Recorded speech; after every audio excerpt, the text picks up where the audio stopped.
Sa unang tingin, akala mo ayos ang kanilang bahay. Pero nang aking makita, ang kanilang bahay ay butas-butas na. Labis akong naawa dahil ang kinakain ng kanyang anak ay kanin, mantika at asin. At nakilala ko si Tatay Renante at Nanay Jonalyn. Tara mga kalingap, panoorin po natin ito at huwag kalimutang mag-like, share, subscribe.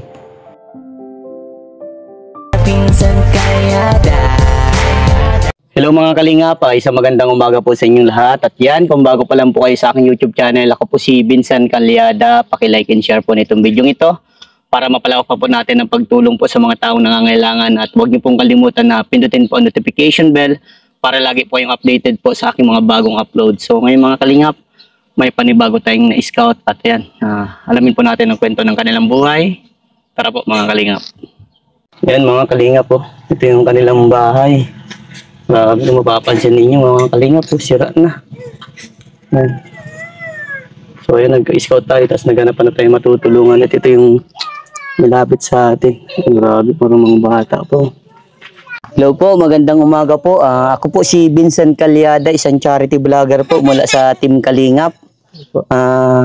Kuya, anong pangalan niyo po? Ano po rin ang TVs po? Tatay Renante. Ikaw po, Nay? Jonalyn Cortesa po. Jonalyn. Kamusta na po kayo dito, Nay? Tay? Wala po. Ano lang po, kumakain po kami sa... Isa nakain po kami. Nakain naman po kami. Ay ako man po, di na po ako nakakapagtrabaho. Gawa po yung mga pako, mga buto ko. Kaya nga po, magaw, ano? Nalit ng mga ano ko. Nalit na pambuto. May sakit po ako sa ano, ay sa kidney. Ay, sa kidney po. Tatay Renante, diba? Okay lang po ba na itong video ito ay lumabas po sa YouTube, sa Facebook, sa social media kasi dito pa ako kumukuha ng pantulong po. Okay lang po ba? Okay lang po. Dati po, ano pong trabaho niyo? Dati po nagpo-construction po ako ay hirap po ako magtrabaho doon sa pinagtatrabahoan ko dahil pag nalakad ako doon sa batuan, nasarapit yung mga paa ko. Si nanay, ano pong trabaho? Ay, dito lang po siya. Nag-ano po, minsan po, naglalaba, nakikipaglabada ako. Minsan pag wala, kung ano po, ano-ano na lang po ang inaano namin para kami kainin ng mga anak ko. Ano pong pinapasok yung pong ibang trabaho? Na extra po ako, minsan naano po ako sa may bahay sa Maroyan. Extra lang po ako. Eh, pag wala po, wala mo po kaming ano. Bahay ko po pag naulan, ulan din po. Nasarahod po ako ng mga plastic kahit madaling araw. Pwede po makita. Kasi nasarahod po ako ng plastic. Ay, grabe mga kalingap. Inaano ko po yung sinasahudan ko ng malala din. Ito po yung mga anak ko, ito po. Ilan taon pa ang panganay niyo po? Ganito po malakas, 8 po. 8 taon, mga bata pa. Tapos, ilan taon ka na Tatay Renante? 41 po. 41, tapos ganyan, nagkasakit ka pa po. Hindi na po nakakapagtrabaho. Kami po mag-ina, may anak po ako, sir, sa una. Yung po nakakatulong ko. Ngayon po sana nga may naggagawa man lang po. Sana kami hindi po. Nagpahinga ano po sila, natigil po. Nagtigil po at nagsarakit po yung mga paa. Ang anak niyo po sa una na. Buti na lang po, may katulong-tulong po kayo Yun nga po, may kinakain kami sa bawat. Di na sana po ako nakakapagtrabaho. Pampawid po. Ano po, pag naulan po, inaano ko pa pag naulan. Wala po yung mga ligi Wala, yan. ayan po mga ligi, Tinulak na, putol na yan. Ay, grabe. Ito na po yan, ito na lang po isang nakakabit. Delikado po yan sa inyo at baka mapitpit po kayo. Tinuok po yung isang kahoy na yun, parang hindi magbagsak. Nagbagsak na po yan ay. Ginanyulan po yung ano po nga nagagawa. Hindi naman ako nakakapagtrabaho. Hindi na ako nakapagpapantay-pantay. Mga buto ko nga sakit. Ay, yan nga po, kitang-kita tayo sa ano mo. May sakit ka po sa kidney. Sa kidney. Buti hindi ka tatay nagda-dialysis. Buti nga, di naman pa ako naabot sa ganyan. Nakakakain-kain pa naman ako. Delikado pa yung kumbura dyan. Yung mga ano po niya, mga harang, yung mga damit na. Yan po. Di paano po yung pang-araw-araw nyo dito? Ito po, minsan po, ano po kami, nagala-gala po kami mag-asawa. Pinupuntahan po namin, minsan po, pagdadating namin, binibigyan po kami bigas sa pinupuntahan namin. yung naawa po siguro sa akin, gawa nga sa kalagayan ko. Opo. Hindi po ako na ano. Natulong-tulong Tapos po ako nakikipaglabada po siya doon. Para pag-uwi na may bigas. Opo. Bibigyan kami sa Nakikipaglabada kilo, po siya hatiin doon. namin niya para bukas. Grabe. Wala kami na ano naman din. Wala mo kaming ibang trabaho. Magkano po yung kinikita mo, nanay? Minsan po sir, binibigyan ako 2 kilong bigas, may 50 pesos man. Yun, Opo. ano. Tapos yun ang pinagkasalan, kinabukasan mahanap na naman po kami.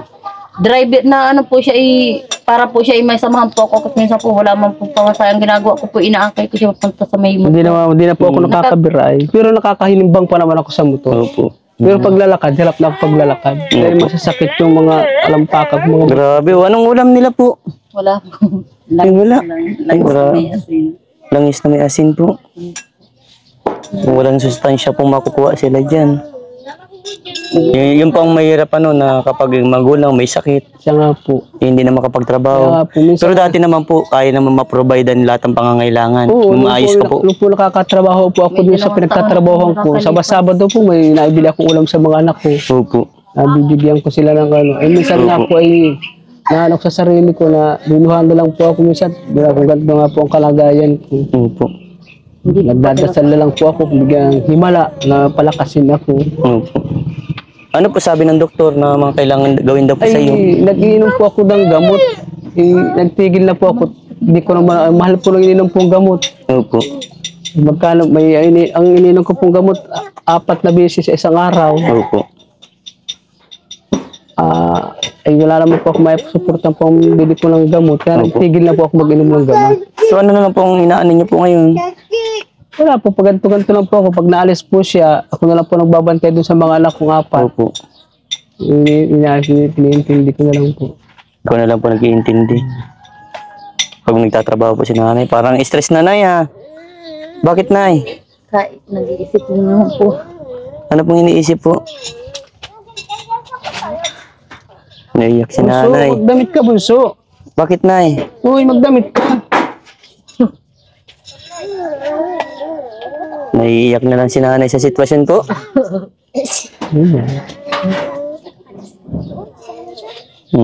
Ikaw tayo, paano po ninyo na ipapaliwanag sa asawa niyo na ganito po yung sitwasyon niyo? So, minsan po, nasabi po ako sa kanya na hindi ako kapagtrabaho. Sana po iniintindi po niya ako.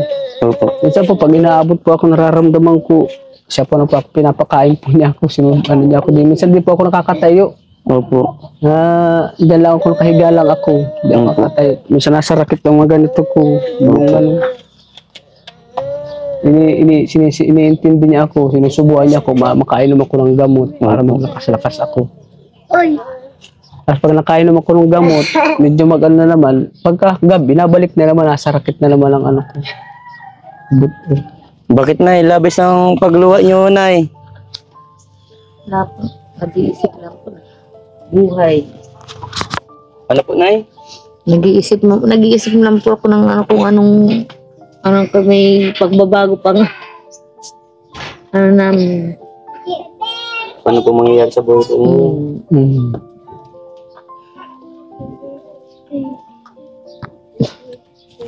Kumbaga po, hirap po kayo sa pang-araw-araw po. Siya po, hirap na po. Sobra. Gawa nga po na kaganito pa ako. Kasi po, parang minsan po, di ko alam kung kakayanin ko pa na maging ama, maging ina sa lahat ng pag-iisip na buhay. Na wala man naasahan. Kundi pagkita ng kaperanggot, pinaglasalo-saluhan. At nakakita ko pa nanay, yung ulam ng anak niyo, yung mantika na inano ng asin. Grabe. So, nay, naiintindihan niyo naman po si Tatay Renante. Naiintindihan ko po kahit po ganyan inaasahan ko pa naman po na sa balang araw malakas pang katawan niya para mga anak niya matulungan yung mapag-aral. Yung isa pong anak ko, yung 8 taon na hindi nakakapag-aral at kulang sa financial mamasahe. Opo. Wala pong maipamasahe. Tapos pag may syempre makain dapat ng wala naman po makain. Isang bisis pumasok ng anak ko, walang almusal, walang tanghalian. Ang ginawa ko, pinangi ng kanin, natidag ko sa school. ngayon tumigil na siguro. Ayaw na niya pumasok. Wala din, hindi naman daw po siya. Bihira naman po na siya nakakapasok. Kulang na kulang po kasi. So, ang importante po yan, nanay, tatay, lumaban lang po tayo sa hamon ng buhay. At ipagdasal mo, tatay, rin natin na tuluyan ka pong magaling. Mawala po ang karamdaman nyo po. At yan, ano po bang tanging kailangan nyo, tatay, rin natin at nanay? Ano po? Sana po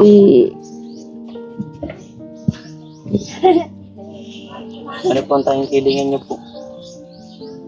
maanohan man lang po sana yung pera namin na Mais po. maayos man lang po sana kahit buo.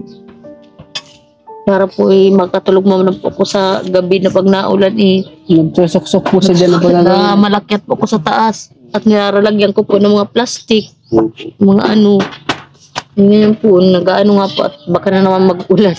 Wala na po ano dyan at mga butas na. Hayaan niyo po na yan, na kapag mayroon pong biyaya na dumating po, dadalhin ko po dito, So, ayan, ang may abot ko lang po muna ay ito pong mula sa aking YouTube channel. Nay, ang ano niyo po, pambili-bili po. po, sir.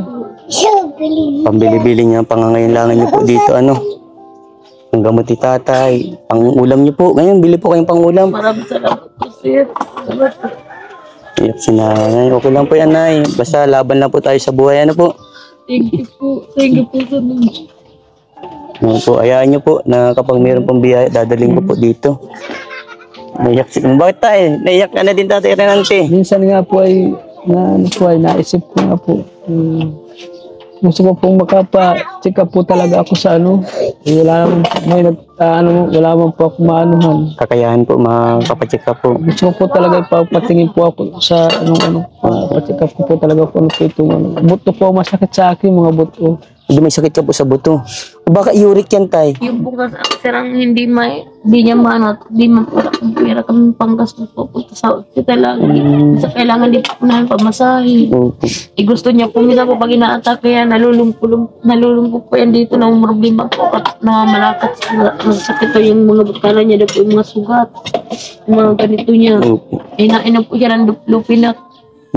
Binagbawal sa kanya ng doktor yun. Hindi naman niya kaya bumili ng gamot na pang araw-araw niya. Opo. Para niya makatayo-tayo siya. Opo. Para maayos. Pwede po bang, kaya mo po tatay maglakad po? Kahit dito lang sa panggilid niyo, pwede ko pong matingnan. Sige, nay, samahan niyo din po ako. Dito po, dito tayo sa kabila, nay. At nakita ko naman po dito po. Yung mga kalingap, pasama ako dito kalingap. Hirap talaga si tatay maglakad. Wow, naman. So, ito talaga, ito, grabe naman mga kalingap. Talagang lagpasan na talaga po, Talagang inano nyo na po ito ng trapal po. Trapal na po yan. Wala na po yan dito. Pag naulan po, iba nabaha po dito sa likod. Po. Hanggang sa likod po, pwede po masilip natin. Po, sir. Okay lang po. Paano po ang tubig niyo po dito? Ay, good po. Kami dyan sa may Grabe.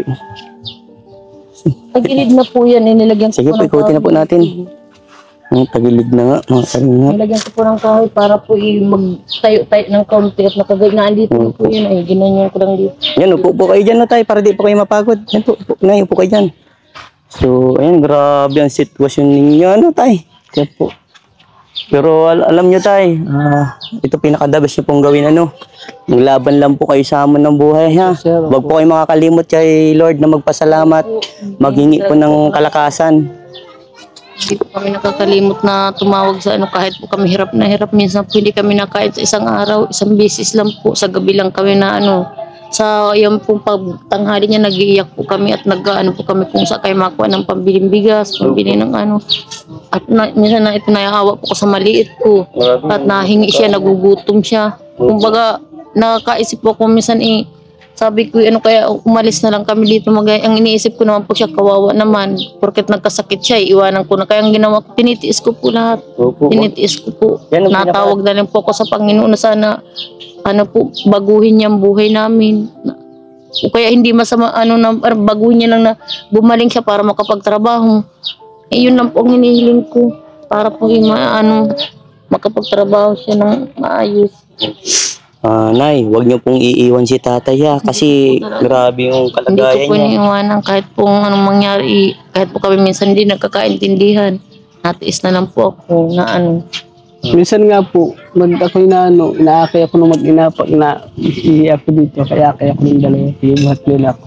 Binubuhat ko kayo. Binubuhat ko po talaga. Kinakaya ko, sabi ko tumayo-tayo ka para ikaw lumakas ang katawan mo, manghihirina ka lalo niyan. Putlaan ako yun namin, putla. Tutla ka na nga tay.